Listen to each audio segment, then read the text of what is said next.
Hello there, and welcome to the Pint-Sized Healing Podcast. My name is Max Thompson. Let's get started.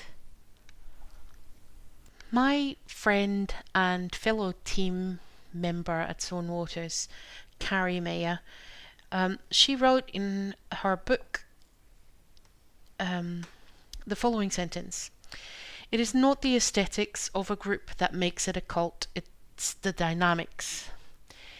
And I think, although obviously she is talking about her escape from religious abuse, I think that general sentiment is true for all abuse. It doesn't matter what setting it happens in, it doesn't matter what role an abuser has in your life. The more influence they have over who you are, the greater their effect will be. But really, there's only one thing that abuse really is about, and it's about power and control. It doesn't matter whether the abuser has a full-on B cluster personality disorder, whether they have unresolved trauma of their own that's at the root of their behavior. But at the end of the day, what they are trying to do is to compensate for whatever's going on in their mind and body by projecting their pain and their issues onto the people around them. I sometimes wonder if they feel so out of control within their own mind that they frantically are trying to control everything and everybody, and especially everybody around them, just to kind of feel a sense of control that they don't have over their own mind and their own emotional state. That's speculation, and I don't have, a degree that that would allow me to make any such conclusions. But that's the feeling that I get a lot of times when I'm listening to stories of survivors of abuse. That's the indication that I get from that situation. But at the end of the day, and it doesn't matter what the root cause of the problem is. It doesn't even matter which weapons of abuse an abuser really implements, whether they are physically abusive, sexually abusive, financially abusive, emotionally abusive. It is all about it. Those are all just methods and means to control the target that they've picked for themselves.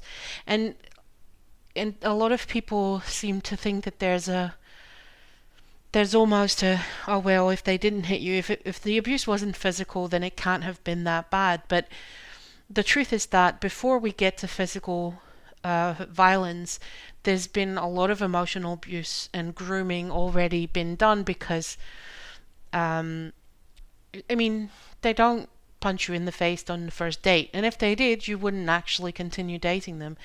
I've had a similar thing where I had an employer who used to smack me across the head, and people are amazed that I let that happen. And I said, well, he didn't smack me across the head during the job interview. Obviously he already had me in a place where I thought that that was okay. In fact, when that whole situation came to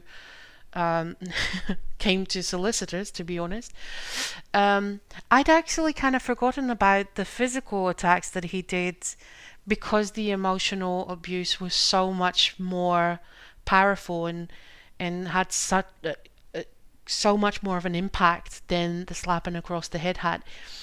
That seemed minor in the grand scheme of that story. So it doesn't really matter which forms they take. They personalize their forms and the tactics they use to get the greatest level of control and power over you. And like I said, this happened to me in a workplace, and I mentioned the date, and that's the thing with abusers. They don't, even though we think of domestic violence very much as something that happens between partners, or maybe that happens between parents and children, abuse takes place in every social setting that you can imagine, because someone who's abusive and toxic in nature, or has issues that they're unwilling or unable to deal with and they are expressing that in terms of being abusive, they're going to do it wherever they interact with other people. And like I said, the greater their influence over your life, the greater their effect is going to be. The more influence they have on the ideas you hold about who you are as a person, the greater their effect will be. So yeah, partners have a lot of effect. So do parents. So do religious leaders. If you happen to come across an abuser who has worked their way to prominence within a church or some other religious or spiritual group, they can have huge impact. But so can people who claim to be your friends, so can your co-workers or your managers. And again, the more authority and the more power that person already has in your life from the nature of relationships, the greater their effect is gonna be on your life. So I just want to leave it here for today. And I'll see you again soon. Thanks for tuning in.